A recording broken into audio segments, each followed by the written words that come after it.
Olá a todos, professor Lucas Barbosa falando. Antes de começar esse vídeo, eu gostaria de convidar você para se inscrever no canal, compartilhar e ativar o sininho. Isso nos motiva muito a continuar produzindo mais vídeos. Maravilha? Vamos falar hoje de criptosporidiose, também conhecida como diarreia de verão ou diarreia do viajante. Essa doença ela tem como agente etiológico normalmente essas duas espécies, Cryptosporidium parvum e Cryptosporidium hominis. É um parasita, como a gente vê pelo próprio nome, diarreia, que vai ser um parasita entérico, vai atingir a mucosa gástrica e a mucosa intestinal principalmente. É um parasita que você se contamina através do meio ambiente. É um parasita que você se infecta através da ingestão. Nessa imagem aqui você vê melhor, ok? Eu vou tirar aqui para você ver melhor. No oocysto você tem 4 esporozoítos e aí eles vão lá no teu intestino, sair de dentro do oocysto e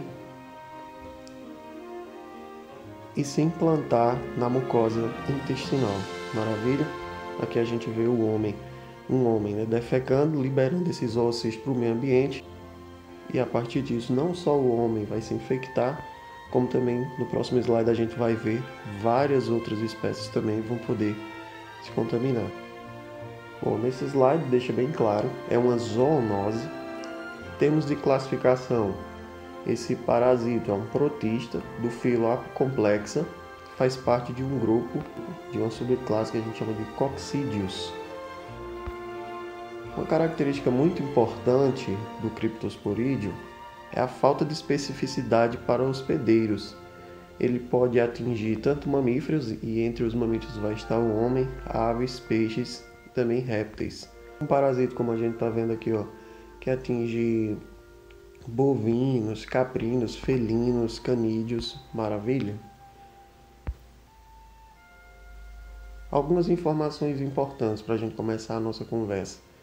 O Cryptosporidium ele se desenvolve preferencialmente nas microvilosidades das células epiteliais do epitélio do trato gastrointestinal, mas ele também pode se desenvolver no parênquima pulmonar, na vesícula biliar, nos ductos pancreáticos, no esôfago e na faringe. Ele é resistente à cloração e à filtragem habitual das águas do abastecimento público, e a incubação ocorre de 2 a 14 dias, até 5 dias após a diarreia aguda, por haver eliminação assintomática de oocistos já nas fezes. Esses oocistos eles são bem pequenos, na escala de micrômetros. Eles são esféricos, como a gente pode observar nessa imagem. Esses oocistos contendo 4 esporozoítos dentro dele. Eles são esféricos ou ovoides, entre 5 e 7,4 micrômetros por 4,5 a 5,6 micrômetros. Em termos de epidemiologia, como nós já vimos, é uma zoonose emergente que está crescendo muito, cosmopolita, está presente em todo o mundo. Os oocistos eles são detectados nas fezes de pessoas tanto imunodeficientes como imunocompetentes. Esses oocistos eles ficam viáveis por várias semanas no meio ambiente, possibilitando a infecção do próprio ser humano ou de outros animais, e a prevalência é maior em crianças. Mais alguns dados sobre epidemiologia. Eu coloquei um artigo do lado, se você quiser se aprofundar em termos de epidemiologia, é só pesquisar na internet esse artigo que ele fala muita coisa, beleza? A contaminação, ou seja, a ingestão do oocysto, ela ocorre de via fecal oral, entre pessoas, a partir de animais, mas também ocorre por água ou alimentos contaminados com esses oocistos. Maravilha? Os animais eles podem ficar transmitindo de um para o outro através da via oral fecal. O animal pode transmitir para o ser humano para o animal e assim sucessivamente. A criptosporidiose, como nós já sabemos, é uma zoonose de animais domésticos, do gado, e que é encontrada em todos os continentes. O Cryptosporidium é um dos principais responsáveis por diarreias infantis em crianças de 2 a 5 anos de idade, principalmente em creches. Quanto à morfologia, os oocistos são bem pequenos na escala de micrômetros, esféricos ou ovoides, e cada oocisto contém 4 esporozoitos livres no interior, quando esse oocisto é eliminado nas fezes. Aqui a gente tem várias figuras que mostram claramente, esse aqui mostra o momento da implantação na mucosa, nas microvilosidades intestinais. Aqui a gente vê esses oocistos sendo formados, liberando os esporozoitos, nesse caso aqui, e outras imagens que você pode visualizar melhor pausando o vídeo. Professor, e o ciclo? Vamos lá. É um ciclo, grave isso, monoxênico, inclui um processo de multiplicação assexuada, através de merogonia, com 2 gerações de merontes e uma multiplicação sexuada, tudo isso está ocorrendo dentro do ser humano, tá? E uma multiplicação sexuada por gametogonia, com a formação do macro e do microgameta. Então vamos acompanhar. Aqui nessa imagem, só para ilustrar, nós temos a implantação, o desenvolvimento de um trofozoito. Nós vamos ver isso no ciclo. O ser humano ingeriu um oocisto através da água de alimentos contaminados. Posteriormente, dentro desse oocisto, nós sabemos que tem 4 esporozoitos. Esse esporozoito vai entrar em uma célula, nos enterócitos, né? E se desenvolver em trofozoito.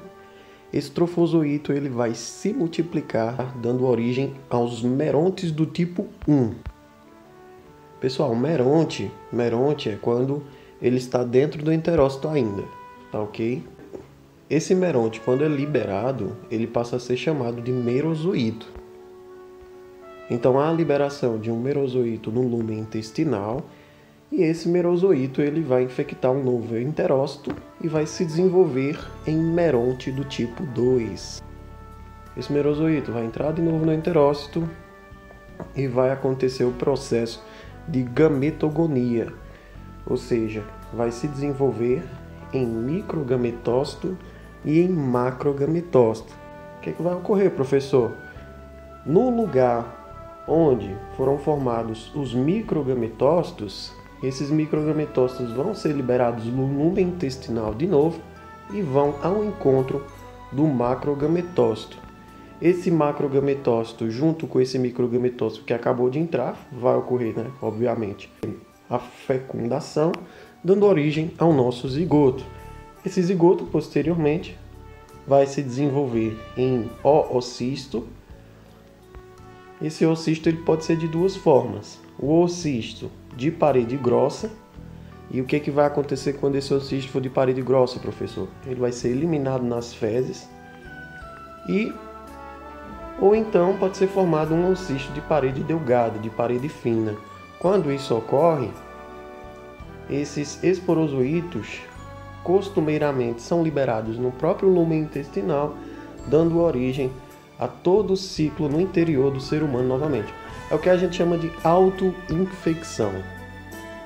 Sinais e sintomas, professor. Veja, olha, eu tenho trofozoitos, eu tenho meronte se desenvolvendo aqui nos nossos enterócitos.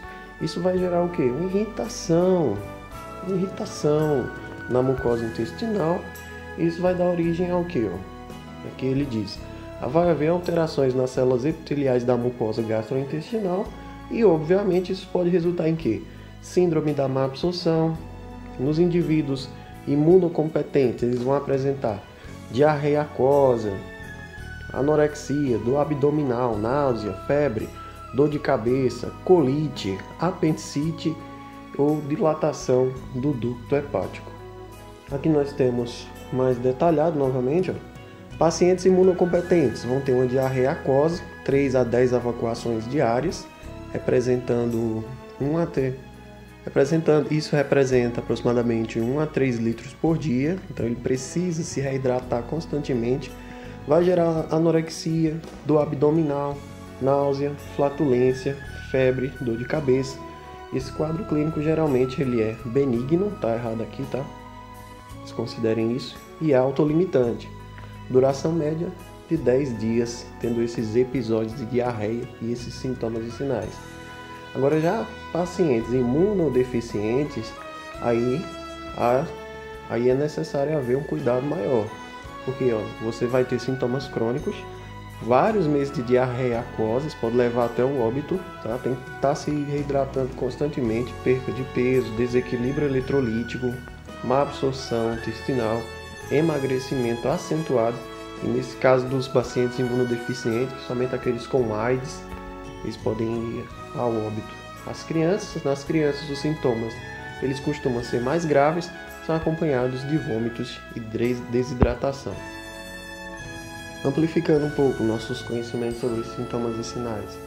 Em pessoas imunocompetentes, vai haver o quê? Enterocolite aguda e autolimitante, cólicas, diarreia, e essas pessoas pode haver a cura espontânea.